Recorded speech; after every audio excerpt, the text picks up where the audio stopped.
Assalamualaikum, kembali lagi di kelas Prakarya. Hari ini kita akan belajar tentang kerajinan bahan keras. Lihat deh betapa besar peluang bisnis kerajinan bahan keras ini. Nah, tujuan pembelajaran hari ini ada 4. Silahkan kalian pahami satu persatu poinnya ya. Jadi apa sih Bu kerajinan bahan keras itu? Ya, kerajinan yang pembuatannya itu menggunakan bahan dasar bersifat keras. Ada 2 jenis dari kerajinan bahan keras ini, yaitu bahan keras alam dan bahan keras buatan.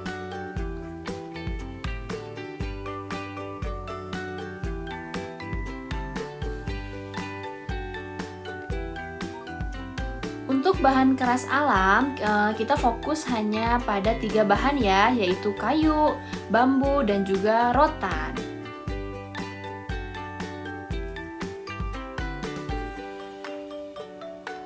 Sedangkan untuk bahan keras buatan ada banyak nih. Nah, yang Ibu tampilkan di sini hanya 3 dulu ya yang mewakili, yaitu kaca, logam, dan manik-manik. Oke, kita bahas pada teknik pembuatan kerajinan bahan keras. Nah, yang pertama itu ada teknik anyam. Jadi, teknik anyam itu adalah seni kerajinan yang dikerjakan dengan cara mengangkat dan menumpang tindihkan atau menyilang-nyilangkan bahan sehingga menjadi satu karya anyaman. Bisa dilihat ya di gambarnya.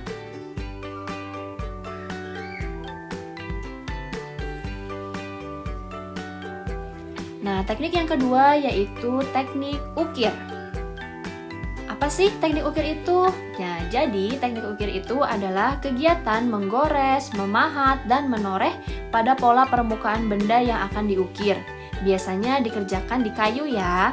Terus ada juga motifnya berbentuk ukiran geometris. Nah, jenis-jenisnya itu ada ukiran tembus, rendah, tinggi, dan ukiran utuh. Teknik yang berikutnya yaitu teknik bubut.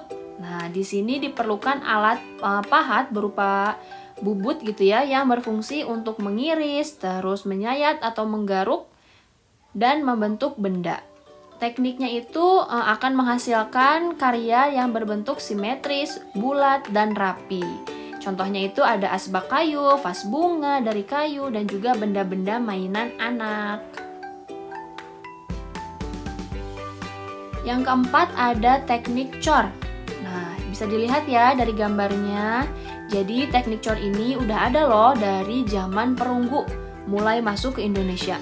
Udah lama juga ya teknik ini.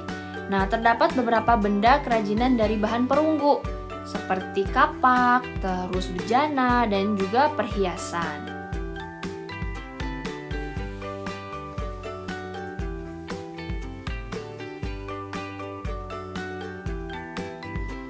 Selanjutnya yang kelima ada teknik ukir tekan.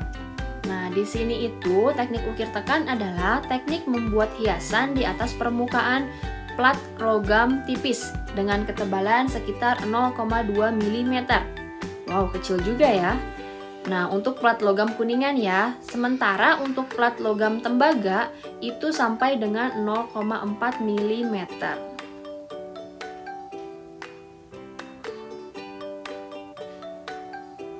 Oke, masuk ke teknik yang keenam, yaitu ada teknik etsa. Nih, kita bisa sambil lihat ya gambarnya. Jadi, teknik etsa ini berasal dari bahasa Jerman. Nah, artinya itu memakan, terus berkorosi atau berkarat gitu ya. Benda-benda yang berasal dari logam dapat dietsa dengan merendam pada larutan etsa. Dengan asam organik, mineral, anorganik maupun campuran dari keduanya. Kayak gitu.